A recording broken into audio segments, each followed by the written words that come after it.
Folks are already setting up their tents outside of Bud Walton Arena for an exhibition game. If you're surprised, you shouldn't be. Arkansas basketball, it's back.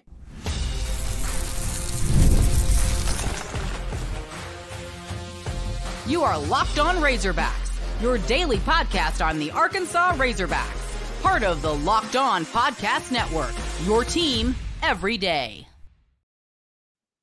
And welcome in, everybody, to the Locked On Razorbacks podcast, Pod at the Palace edition. I'm Curtis Wilkerson. You can also find me over at Inside Arkansas on InsideArkansas.com.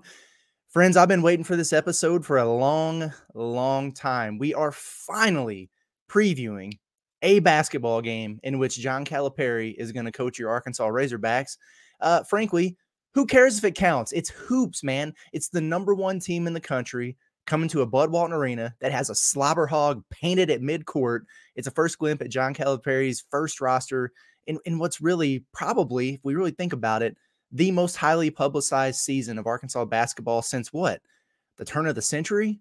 The mid-90s? The Nolan days? I mean, there is a lot of excitement and a ton of buzz about this basketball team, and we're finally getting ready to see them. It's no more talking season, no more daydreaming about it. It's here. And I can't wait. So let's get you primed up for all the action. My first caveat here, though, is that this episode does drop on Wednesday afternoon, and we have not talked to Coach Cal yet to preview this game. So, we'll see if he lets us know who's playing, who isn't, all that stuff, any other details that might be pertinent. If he does that, then we'll run it back with another episode a little bit later in the week here. But we had to get this thing out. So, and we'll chat about the Razorback angle of this thing in a few. But first thing I want to do is just hit you guys with a little bit of rapid fire, get to know Kansas. That way you have an idea of what you're looking at when they come in here, whether you're sitting at Bud Walton Arena, and I hope you are, or you're watching on SEC Network because this thing is going to be televised, which is awesome. Let's get you primed up for it. So Bill Self, the almost Arkansas coach back in the day, if you guys remember that, he is in his 22nd year at Kansas. Could you imagine if he was in his 22nd year at Arkansas? Like, what could have been, I guess. If you remember, he did not coach against Arkansas in the NCAA tournament a couple years ago. He had that scary heart issue. His assistant, Norm Roberts, was coaching the team, and Arkansas obviously won that game in dramatic fashion. That was the Devo game. Everybody remembers that. But man, his Bill Self's got himself a loaded roster this season. They're #1 in the country in the AP poll in the preseason, and man, rightfully so. They're good. Two guys that you'll remember from that NCAA tournament game a couple years ago, starting point guard Dejuan Harris and power forward K.J. Adams. So Harris, just one of the best passers and perimeter defenders in the country. He's a nasty defender, but he'll be one of the leaders in college basketball in assists. That's just kind of the player he is. Not only is he not a scorer, he doesn't like to shoot. He really doesn't. Like, that's been kind of a storyline with him is, hey, maybe they need, a few more points out of you, especially with some injuries they've dealt with in past seasons. But he is really a table setter for them. And then KJ Adams, I remember tweeting this at the time and people were like, whoa, bud. But he's got the largest calves I've ever seen on a human being. Just a freak athlete. He looks like an NFL defensive end or something. He's about 6'7", I don't know, 245, just solid as a rock. Ridiculous athlete. So a couple multi-year starters returning for them. So you always like to see that. Like, that's a box to check with a championship caliber team. Oh, and they also have a preseason All-American and potential Player of the Year candidate in Hunter Dickinson, who's running it back for year 2 there in Kansas. So we'll see about Hunter Dickinson. I think Bill Self is speaking at Big 12 Media Day today, so maybe he'll say more about it. But he's nursing a foot injury. They had their blue and white scrimmage or whatever it was, and he left that one a little bit earlier than maybe they expected him to. I think this is 3 or 4 days ago, and Bill Self said he's kind of been dealing with a nagging foot injury. He re-aggravated it, came out and said he was probably going to be day-to-day. So we'll see if or how much he plays, but there's really no better preseason test for Arkansas's front court than the best returning big man in the country, who's skilled inside, a great three-point shooter, maybe a liability on defense. So I hope he plays because it'll make Arkansas a better team. Kansas went to the transfer portal. They loaded up now. They absolutely loaded up. A couple really, really good wings. AJ Storr, who led an NCAA tournament Wisconsin team in scoring last season. Rylan Griffin is a name that Razorback fans should remember. He was a former Musselman recruit who went to Bama, shot 40% from three for Nate Oates last season. So a couple long, rangy wings that can both fill it up. And then they got some reinforcements in the backcourt. It's crazy how Bill Self kind of did what John Calipari is doing last year in terms of not having a bunch of depth. He knew he was going to have 8 or so guys who were going to be really good and they were going to play for him. He missed on a couple and then dealt with some injuries late in the season. And that's why they didn't make as deep of a run as they probably thought they were going to in the NCAA tournament. They ran into some hiccups. So that's kind of the downside of what could happen by following this model. If Arkansas is not healthy, they miss on a guy or two, it could get dicey. But if you hit on your evaluations and kind of max out what you think you're going to get out of your rotation guys, you could be really, really freaking good. So we'll see. But yeah, I mean, they went out and got Zeke Mayo, who is a Summit League Player of the Year, who we've seen before at Arkansas. He came to town with the Jackrabbits. If you guys remember that, it was him and Baylor Shireman and the Jackrabbits back in the day. I guess Shireman had he already transferred at that point? Yeah, I think he had actually. He was already gone. But Arkansas obviously saw him against Creighton. But yeah, the Summit League Player of the Year with South Dakota State. Really, really nice player in the backcourt for them. And then they went and got David Coit, who averaged 20 points per game at Northern Illinois. This is a dude that was added late, like July-ish maybe. A guy who I thought Arkansas might try to sneak in there on a little bit later, but they didn't. He goes to Kansas. So they got multiple ball handlers in the backcourt, multiple wings that they've added who can shoot it. No, they just went and got Flory Badunga, who's just a 5-star big super athlete who comes off the bench for him. So this is a Kansas team that is deep. They are talented. They are versatile. They are very well coached. We're going to talk about what this game could mean for Arkansas and some key things that we probably need to watch with the Hogs after we take a quick break here. Folks, I got to tell you about our friends over at LinkedIn Jobs. When you're hiring for small business, you want to find quality professionals that are right for the role. That's why you got to check out LinkedIn Jobs. LinkedIn Jobs has the tools to help find the right professionals for your team faster and for free. LinkedIn isn't just a job board. It helps you hire professionals you can't find anywhere else, even those who aren't actively searching for a new job right now, but they might be open to the perfect role. In a given month, over 70% of LinkedIn users don't visit other leading job sites. So if you're not looking on LinkedIn, you're looking in the wrong place. On LinkedIn, 86% of small businesses get a qualified candidate within 24 hours. Hire professionals like a professional on LinkedIn. Just post your job for free at linkedin.com/lockedoncollege. That's linkedin.com/lockedoncollege to post your job for free. Terms and conditions do apply.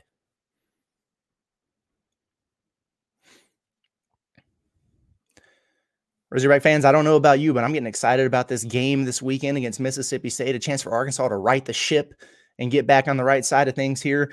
You can bet on that if you're really feeling good about the action over at FanDuel. Check out their sportsbook right now. If you feel good about Arkansas going and getting a road win, they haven't covered on the road as a touchdown favorite since 1998 at South Carolina. Our man John Neighbors told me that. But they're -6.5 at Mississippi State this weekend. Let's see. Do you think the offense is going to get going? You can check out that over at 57.5. I know Jeff Lebby's offense for Mississippi State's gotten cooking lately. Or do you think the defense is going to figure things out? Travis Williams and his squad is going to rally the troops and hold Mississippi State down. And then, Arkansas's offense kind of struggled for a little bit here. So maybe that under at 57.5 is something that catches your eye. But FanDuel is the place to check out. It's America's #1 sports book, folks. When you get the hunch in the middle of a game, you can check out the latest stats, view live play-by-play, and so much more on the same page where you place your bets. Also, you'll get started with $200 in bonus bets guaranteed when you place your first $5 bet. That's FanDuel.com. Make sure you check it out. Give it a look. All right, everybody, welcome back to the Locked On Razorbacks podcast, the Pod at the Palace edition. We talked about Kansas. We got you primed up. You know everything you need to know about those guys. But here's what we need to know about Arkansas. There's some stuff going on, right? But here's the deal. First of all, let's talk about the Razorbacks here from the standpoint of they are going to be much, much better for having played this game. There's no doubt about that. However, I cannot urge you enough. Do not put any stock at all into these results. Don't do it. Do not do it. Have we not learned our lesson by now? Remember the Purdue game last year. The #1 team preseason in the country comes into town. Arkansas punks them, beats them in overtime, Buddy, the excitement was at a fever pitch, and it was an awesome game. I enjoyed it for what it was, but it was a little bit of fool's gold, right? Arkansas winds up finishing below 500. Purdue winds up, figuring things out and getting to the national title game. It really didn't mean anything. All it did, I think, was kind of maybe tick Arkansas fans off because you realize that early in the year what they were capable of doing, and they just never really did it again with maybe that Duke game at home being the exception. It was frustrating. This reminds me maybe a little bit of that Texas exhibition a couple years ago. You guys remember that? Arkansas traveled down to the Moody Center. They opened that thing up, a charity exhibition. They had all the freshmen as the Anthony Black, Nick Smith, Jordan Walsh year, and they got thumped. They got 30-pieced by that Texas team. Well, Texas wound up having a really good year, but Arkansas figured it out. They wound up growing up and learning a lot from that game. They made it to the Sweet 16. The year before that, Arkansas nearly gets beat by East Central, whoever that is, in an exhibition game. And you're thinking, whoa, what is going on here? And then by the end of the season, they're in the Elite Eight pushing for a Final Four again. So these scrimmages, man, you take them with a grain of salt, but what you do is you test yourself against good competition. I love this so much more. Playing these really, really good teams, and TCU is going to be another great one where you have to travel next weekend. I love that so much more than playing these Division II schools. No disrespect, because I was a small college coach in the past, and we tried like hell to always get an exhibition where we could go play a low major or something like that. We have never been able to go play Arkansas, but that's a huge opportunity for those schools. It's really cool. But man, you almost get better by practicing against yourself than doing that. I love the idea of playing a Kansas or a Purdue or a Texas or a TCU or whoever. I think that's where you can really learn a lot about yourself and maybe get exposed in some areas that you can clean up before things count. And that's exactly why Arkansas is doing this. So 5 things to watch with Arkansas in this game. Number 1 that stands out: how healthy are the Hogs? But we don't know yet going into this one. What we do think is Arkansas is probably not going to be operating with a full deck of Hogs, right? They're probably not going to have all their guys. Nelly Davis has been out. He had the brace or whatever on his wrist. It wasn't there when I was at SEC Media Day last week, so I feel like that's a good sign. Maybe he's working his way back into things. We'll see if we see him. Adoo was limited at the tip-off tour. But then he also, kind of took off a couple times for some dunks and the stuff that he was doing. He was jumping over the rim, and I was thinking, he might be kind of close here, right? And so we'll see, but he didn't do a lot of the live action stuff. Jonas Adoo was probably the one that I was worried, maybe not the best word, but most concerned about, not long-term, but just I know that he's missed quite a bit of time. I know he had been in a boot, and he was limited in the things that he did, but when he was out there in Pine Bluff, he just didn't seem like he was moving too well, seemed a little bit unsure because he's missed some time, maybe not as explosive. So he have struck me as the guy who was the furthest away, maybe, I don't know. But so we'll see what it looks like with him. I would love to see him out there. And then I know other guys have been in and out. Trevin's been in and out with a sore back here and there. A couple of the guys on further down the bench, Cash Chavis has been in and out. Melo Sanchez has missed quite a bit of time. Jaden Carletwa, who I was excited about, as kind of a guy who impressed me maybe more than I anticipated. You look up and he's out on the field at Razorback Stadium, and he's got a cast on his wrist. So these guys are getting banged up, and this is one of the things you had to worry about when they didn't recruit a deep roster. It's injuries, man. You have to be healthy. And so none of these things really strike me as super long-term, which is good. But it is a deal to where you got to kind of be overly cautious. Like, you got to tailor some things in practice. If guys are a little beat up, things that you would normally play through maybe at this time of year, you might pump the brakes on that a little bit because you need these guys to be healthy once you get into the season. So we'll see. That's probably the first thing I'll have my eyes on, because we'll see in warmups who's out there and who's not. And then guys who maybe are playing that we weren't sure about, how much do they play? How much does Cal push them? So we'll see. Number 2, and kind of going, in line with that, is Arkansas in shape, and are they in sync? And so missed time is missed opportunity, and it's missed conditioning. Arkansas really wants to play fast. For the guys who haven't been able to get up and down that much, does it show? Does it show? Are they fatigued? That's something you usually see early in these exhibition games, but it might be more of a factor with Arkansas, who frankly, he doesn't have a super deep bench right now. And then you add on the tempo that they want to play at. How close to game shape are these guys? It's something I always look at in these early exhibitions. And then by in sync, I mean, if guys have been so in and out in practice, what does the offense look like? What's the continuity look like? Do they have flow, or is it stagnant? Or guys, one guy's expecting a zig, the other gets a zag, and you got some of those turnovers. Like, what does that chemistry look like on the floor right now?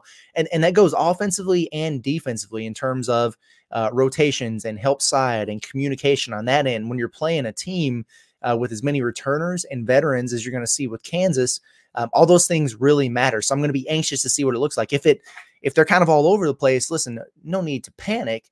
But you know that has been a factor, and it's something they need to continue to work on with a couple weeks coming before the start of the regular season. And then also lineup combinations, right? I mean, I would imagine that, Nelly Davis and Adoo and Jonas Adoo have probably all been, considered as starters for Arkansas. But if they've been missing time, are they getting comfortable with other combinations? That can be a good thing. For example, Cal mentioned that he's been playing Boogie and DJ Wagner together a lot. And he likes that look. I like it too. In fact, it was so much that it changed my starting lineup projection. But then they also had to play maybe more 4 guard than they thought they would in practice by going with Karter Knox and Billy Richmond as multiple wings, and then maybe just one big man. Because if Adoo's out, then you wonder about playing Brazil and Z together too much. Because they are each other's backup at the 5, and there's nobody else there. So I wonder what those lineup combinations are going to look like. Number 3, and to kind of go along with that, how's the front court going to hold up for Arkansas? I hope Adoo plays. I hope they're operating with a full deck, and I hope Kansas is too, because the KJ Adams, Hunter Dickinson, Flory Badunga front court is a really, really good early test for Arkansas's trio of Trevor Brazil, and obviously Big Z and Jonas Adoo. Adoo is a guy who's been so good. He's an all-SEC player, but you want to see him elevate from being a guy who dominates the average and good players to one who can really compete and maybe shut down and hold his own against the elite, which is Hunter Dickinson. They want Trevor Brazil to be more aggressive. They keep talking about making him an attack dog. Playing a big physical specimen like KJ Adams, it's a great early test for him, a barometer to see where he's at. Same thing with Big Z. What kind of improvements has he made from freshman to sophomore year with a full offseason of strength and conditioning and getting comfortable in the system? So how is that front court going to hold up? How do they do on the glass? How do they defend the post against some of those big talented guys that Kansas has is going to be something I'm really looking forward to seeing. And then how do they handle a guy like Dickinson who can also step out and shoot the 3? Arkansas's got guys like that in their front court. I can tell you right now, Dickinson's not going to handle that well as a defender, but how does Arkansas handle it defending him? Because that's something that Eric Musselman's bigs really struggled with was guys who could stretch the floor. We'll see what that looks like for the Razorbacks. Number 4, and this will probably be number 1 on what I'm most intrigued by. Are the freshmen going to rise to the challenge here? Because this is something Cal has said about, if there's a silver lining to some of your veteran guys who you've been banking on as being key contributors for you missing some time, it's that these freshmen have been healthy and they've gotten every single rep. So looking at you, Boogie Flan, Karter Knox, Billy Richmond, this has been great for those guys. I'm sure that it's probably fast-tracked their progression, their development. But it's going to hit a little bit different when you go out there against a team like Kansas. So I can't wait to see Boogie Flan and Dejuan Harris matched up in this game. It's like I said, one of the best perimeter defenders in the country, one of the best assist men and table setters in the country. That's a huge challenge for Boogie Flan, and it's going to give him a pretty good glimpse at what he's going to see once they get into the season, and especially the SEC.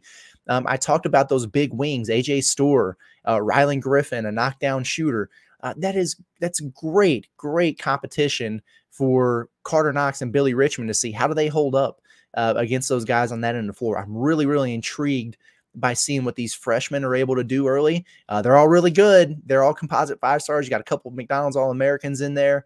But buddy, it's a big step up when you're facing some of these old heads who are coming from a program like Kansas. So pumped to see that.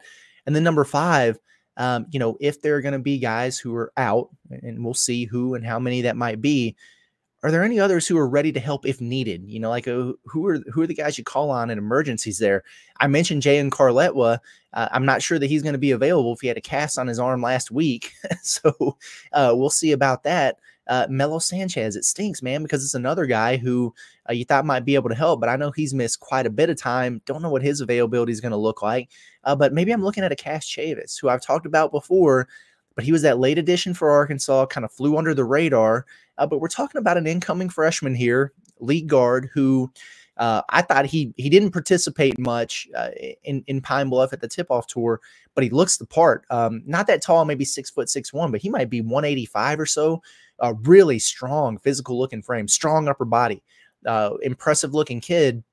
And this is a dude who was signed and committed at Washington, so a power conference program. He was recruited by other high majors. I know Arizona State was one of them, had a few other offers in there. He flips late and comes to Arkansas, and he's a dude who, he's not going to get the glitz and glamour of the five-star guys that you have, but he's, by some services, a top 150 commit. I've said it before, in that Joseph Pinion, Barry Dunning recruiting ranking range. Is he a guy, that's okay to have as a 10th man? Right? Is he a guy that you can throw in there for a few minutes at a time, give guys breathers, extend the bench a little bit, who can help you? I wonder if that's the case, and hopefully he's cleared and able to play in this one, because I'd be really anxious to see what he brings to the table. So there you have it. We've broken down the Jayhawks. We've given you 5 things to watch for the Razorbacks, and now we just wait until this game Friday night. It's going to be an absolute blast. I cannot wait for it. That's going to wrap us up for today's episode of the Locked On Razorbacks podcast, Palace Edition. It's been Curtis Wilkerson. Appreciate you guys for tuning in as always, and we will see you again next week. Everybody have a good one.